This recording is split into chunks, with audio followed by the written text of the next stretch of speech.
वही भयानक दिखने वाली औरत खड़ी थी, उसी सफेद वेडिंग गाउन में, अपनी भयानक आंखों से मैटियो को ही घूरती हुई। और फिर अचानक ही वो गायब हो गई। स्पेन में समुद्र से लगा एक छोटा सा पहाड़ी शहर है, सेंटा लूसिया। सफेद दीवारों वाले घर, छोटी छोटी गलियां और हर घंटे चर्च की घंटी की आवाज। दिन के वक्त ये जगह एक पोस्ट कार्ड, एक पेंटिंग जैसी लगती है, लेकिन रात होते ही सेंटा लूसिया की हवा में एक अजीब सी ठंडक घुल जाती है। ये कहानी 19 साल के मैटियो गुरेरो की है, जो हाल ही में स्पेन के मैड्रिड से सेंटा लूसिया आया था। वो एक आर्किटेक्चर स्टूडेंट था जो पुराने यूरोपियन टाउन्स की बिल्डिंग्स स्टडी और डॉक्यूमेंट करता था। सेंटा लूसिया के एशियन चर्च और 100 साल पुराने घर उसकी रिसर्च का हिस्सा थे। सेंटा लूसिया एक बहुत ही सुंदर सा टाउन था, लेकिन बेहद खामोशी थी वहां। मैटियो ने नोटिस किया कि शाम होते ही लोग जल्दी जल्दी अपने घर चले जाते हैं। कोई भी आदमी अंधेरा होने के बाद बाहर घूमता हुआ नहीं दिखता था। एक शाम मैटियो चर्च से लगी एक पुरानी सिमेट्री यानी कब्रिस्तान की रिसर्च कर रहा था। तब मैटियो ने एक अजीब सी चीज नोटिस की। उस सिमेट्री के अंदर एक कब्र के पास एक टूटा हुआ वेडिंग आर्च खड़ा था, जैसे किसी ने कभी वहां शादी की हो और फिर उसे छोड़ दिया। आर्च पर सूखे हुए फूल लटक रहे थे। उस आर्च गेट के नीचे मिट्टी का रंग बाकी जगह से थोड़ा ज्यादा काला था। मैथ्यू ने इस बात पर ज्यादा ध्यान नहीं दिया, लेकिन उस रात से उसके साथ एक अजीब सी चीज शुरू हो गई। रात के वक्त जब वो अपने गेस्ट हाउस के कमरे में काम कर रहा था, उसे बाहर से हल्की सी कदमों की आवाज सुनाई दी, जैसे कोई कपड़े की हल्की घिसावट हो। मैटियो ने विंडो के बाहर देखा। गली बिल्कुल खाली थी, लेकिन गली के कोने में एक सफेद सा सिलुएट खड़ा था। ऐसा लग रहा था कि जैसे कोई औरत हो, लंबा सा वाइट गाउन पहने हुए। मैटियो ने सोचा कि शायद कोई टूरिस्ट होगी, पर उसके देखते ही देखते वो औरत कहीं गायब हो गई। अगली रात वही आवाज फिर आई, इस बार थोड़ी करीब से। मैटियो ने विंडो खोली। गर्मी के मौसम में एक बेहद ठंडी सी हवा कमरे में घुस आई और उसे लगा कि जैसे कोई अभी अभी उसके गेस्ट हाउस के सामने से चलकर गुजरा हो। नीचे पत्थर की सड़क पर कुछ निशान थे, जैसे किसी ने गीली मिट्टी से चलकर फुटप्रिंट्स छोड़े हों, और वो फुटप्रिंट्स सीधा उस पुराने सिमेट्री की तरफ जा रहे थे। मैटियो से रहा नहीं गया और वो इन कदमों के निशानों को फॉलो करते हुए सिमेट्री पहुंच चुका था। चर्च की घंटी बजी। रात के 2 बज चुके थे। दूर दूर तक वहां मैटियो के अलावा और कोई भी नहीं था। मैटियो सिमेट्री के अंदर घुसा। वहां हवा और भी ज्यादा ठंडी थी। पुराने क्रॉसेस और ग्रेवस्टोन्स के बीच से गुजरते हुए मैटियो उस टूटे हुए वेडिंग आर्च तक पहुंच गया। वही आर्च जिसे उसने एक दिन पहले देखा था, और तब मैटियो ने पहली बार उसे देखा। आर्च के नीचे एक औरत खड़ी थी, सफेद वेडिंग गाउन में, जो कि काफी पुराना सा लग रहा था। उसका चेहरा एक सफेद से घूंघट से ढका सा हुआ था। ऐसा लग रहा था कि जैसे वो औरत वहां खड़ी किसी का इंतजार कर रही हो। मैटियो ने एक कदम आगे बढ़ाया और एकदम से तेज हवा मानो रुक सी गई। उस कब्रिस्तान के अंदर की खामोशी इतनी गहरी हो गई कि मैटियो को अपने दिल की धड़कनें तक सुनाई देने लगी।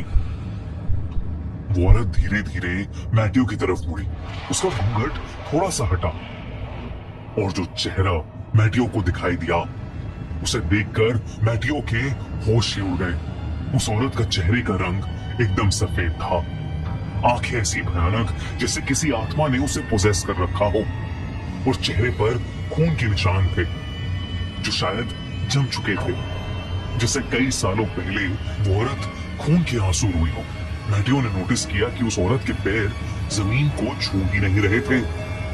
मैटियो का पूरा शरीर ठंडा पड़ गया और वो जैसे फ्रीज सा हो गया।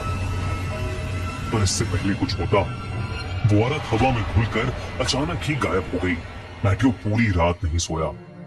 सुबह जैसे ही गेस्ट हाउस का बूढ़ा केयरटेकर वहां आया, मैथ्यू ने उससे उस औरत के बारे में पूछा। केयरटेकर ने पहले कुछ नहीं कहा, लेकिन जब मैथ्यू ने उस कब्रिस्तान के वेडिंग आर्च का जिक्र किया तो उस केयरटेकर का चेहरा सफेद पड़ गया। उस बूढ़े केयरटेकर ने बताया कि ये कहानी 1889 से शुरू होती है। उस साल सेंटा लुसिया में एक शादी होने वाली थी। दुल्हन का नाम था इजाबेला रोमेरो और दूल्हा था हावियर मोरालेस। टाउन के सबसे खुश कपल के रूप में उनकी शादी सेलिब्रेट हो रही थी। मंडप उसी कब्रिस्तान के पास बनाया गया था क्योंकि चर्च में रेनोवेशन का काम चल रहा था। शादी की रात सब लोग इकट्ठा हुए। इजाबेला अपने वेडिंग गाउन में मंडप तक पहुंची, लेकिन उसका दूल्हा कभी आया ही नहीं। बाद में पता चला कि हावियर शादी से कुछ घंटे पहले ही सेंटा लुसिया छोड़कर किसी और लड़की के साथ भाग गया था। इजाबेला ने पूरी रात उस मंडप के नीचे उसका इंतजार किया। रात ठंडी होती गई और सुबह होने से पहले इजाबेला वहीं गिर गई।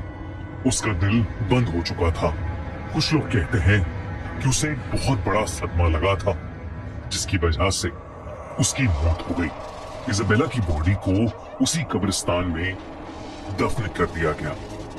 लेकिन उस रात के बाद सेंटा लुसिया में एक अजीब चीज होने लगी। कभी कभी रात के वक्त लोग एक सफेद वेडिंग गाउन में एक औरत को उस कब्रिस्तान के आर्च गेट के नीचे खड़ा देखते हैं, जैसे वो अभी भी किसी का इंतजार कर रही हो। लोग उसे डेड ब्राइड या कॉर्प्स ब्राइड बुलाते हैं। मैथ्यू इस कहानी को सुनकर घबरा चुका था। कल रात उसने भी उस डेड ब्राइड को देखा था।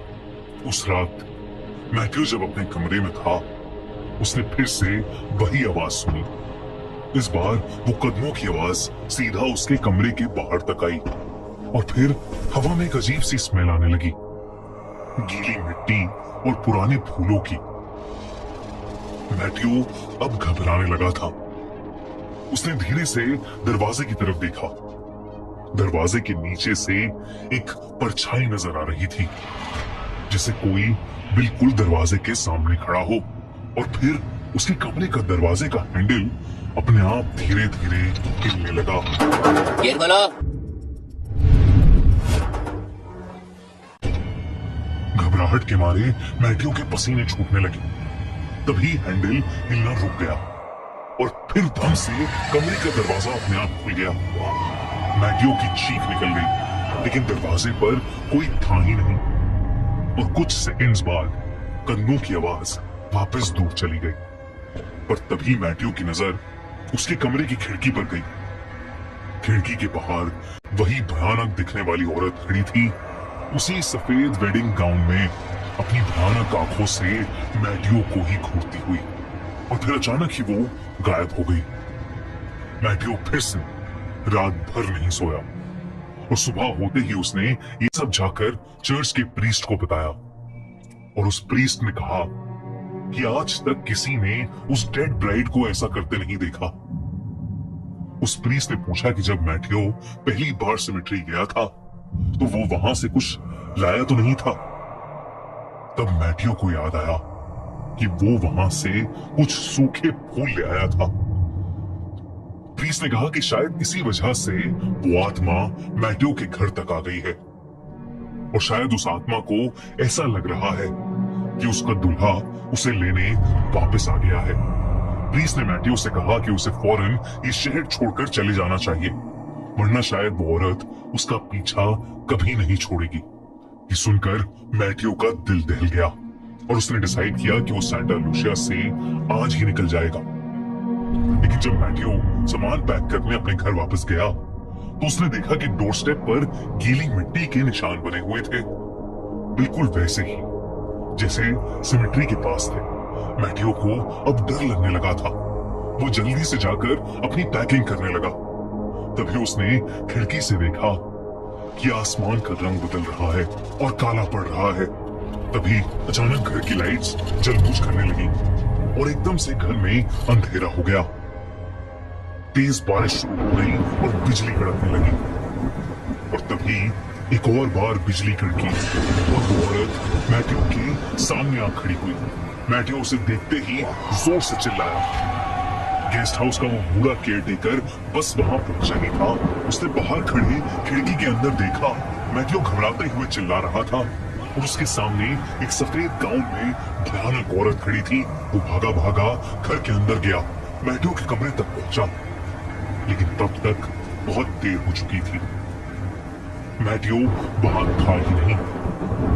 कुछ घंटों बाद मैथ्यू की डेड बॉडी मिली, उसी कब्रिस्तान के अंदर, उसी वेडिंग आर्च के नीचे, गीली मिट्टी में ढकी हुई। उस दिन के बाद से सब लोगों ने मान लिया कि वो डेड ब्राइड की आत्मा मैथ्यू को अपना दुल्हा मानकर उसे हमेशा के लिए अपने साथ ले गई।